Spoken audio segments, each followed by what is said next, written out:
Hello friends, welcome back to my channel spoken English वाला। आज की क्लास में हम विल बी का यूज करके सेंटेंस बनाने की प्रैक्टिस कराएंगे। विल बी का हिंदी मतलब होता है होगा, अर्थात हिंदी के वे सेंटेंसेस जिसको बोलते वक्त आप उसके अंत में होगा का इस्तेमाल करते हैं, उन्हीं सभी सेंटेंसेस को ट्रांसलेट करने के लिए हम विल बी का यूज़ करते हैं। पर एक बात जो आपको ध्यान रखना है वो ये है कि इन सभी सेंटेंस में जो कर्ता है, जैसे जो सब्जेक्ट है, चाहे वो ही, सी, इट या नेम हो या आई, वी, यू, दे, इन सभी को कोई काम करते हुए नहीं दिखाया जाएगा, बल्कि इनकी स्थिति बताई जाएगी, इनकी पोजीशन बताई जाएगी कि ये कहाँ पर हैं। जैसे मैं अगर आपको ये बोलूं कि वह 4 बजे घर पर होगा, वह कुछ देर में यहाँ होगा, वह कुछ ही मिनटों में यहाँ होगा, या मैं आपसे ये बोलूं कि वह कुछ सप्ताह बाद अमेरिका होगा, तो इन सभी सेंटेंसेस को बोलते वक्त आप देख रहे हैं कि सब्जेक्ट किसी काम को कर नहीं रहा है, बल्कि उसकी स्थिति बताई जा रही है कि वह कहाँ पर होगा। तो इन सभी सेंटेंसेस को बनाने के लिए हम विल बी का यूज करते हैं। चलिए अब हम इसको एग्जाम्पल के थ्रू समझेंगे।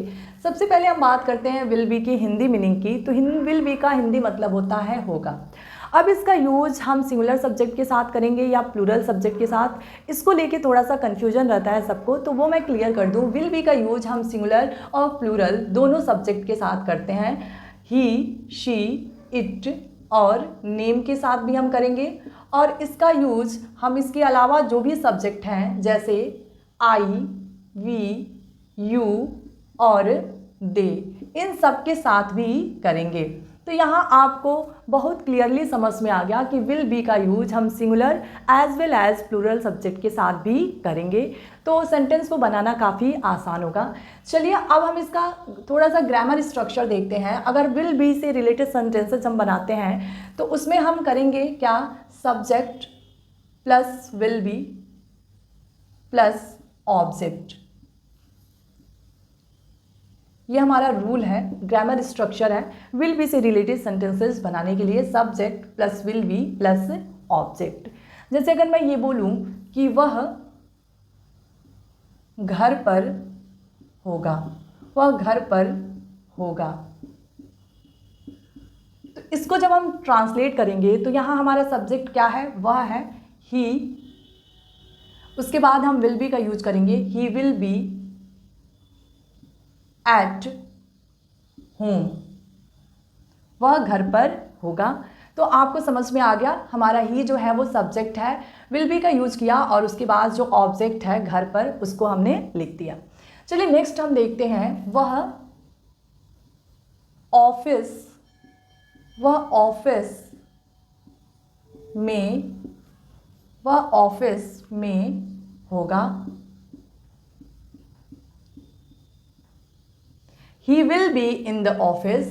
He will be in the office. वह ऑफिस में होगा। He will be in the office. तो इसमें भी आप देख रहे हैं, पहले हमने सब्जेक्ट का यूज किया ही, उसके बाद हमने विल बी लगाया और उसके बाद जो हमारा ऑब्जेक्टिव पार्ट है ऑफिस में, उसको लिख दिया इन द ऑफिस। चलिए कुछ और सेंटेंसेस देखते हैं। जैसे वह 10 मिनट में, वह 10 minute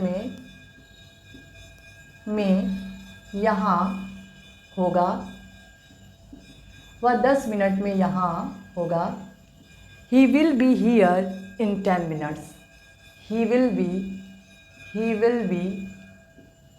here in 10 minutes. He will be here in 10 minutes. He will be here in 10 minutes.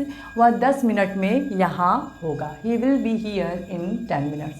अगर मैं ये बोल दूँ कि वह 4 बजे, वह 4 बजे यहाँ होगा, वह 4 बजे यहाँ होगा, तो इसको आप कैसे ट्रांसलेट करेंगे? इसको आप ट्रांसलेट करेंगे he will be here at 4 o'clock. 4 o'clock, वह 4 बजे यहाँ होगा। या आप ये बोल दें कि वह यहाँ जल्दी ही होगा, वह यहाँ जल्दी ही होगा, वह यहाँ जल्दी होगा। He will be here soon, he will be here soon, he will be here soon. वह यहाँ जल्दी होगा, he will be here soon. वह 10 मिनट में यहाँ होगा, he will be here in 10 minutes. वह 4 बजे यहाँ होगा, he will be here at 4 o'clock। वह यहाँ जल्दी होगा, he will be here soon. चलिए कुछ और सेंटेंसेस देखते हैं। मीटिंग 3 बजे होगा, मीटिंग 3 बजे होगा। The meeting will be at 3 PM। The meeting will be at 3 PM। Meeting 3 बजे होगा, the meeting will be at 3 PM। The meeting will be at 3 PM। कल वर्षा वाला दिन होगा, कल वर्षा वाला दिन होगा। तो इसको आप कैसे ट्रांसलेट करेंगे? Tomorrow will be rainy day, tomorrow will be rainy day.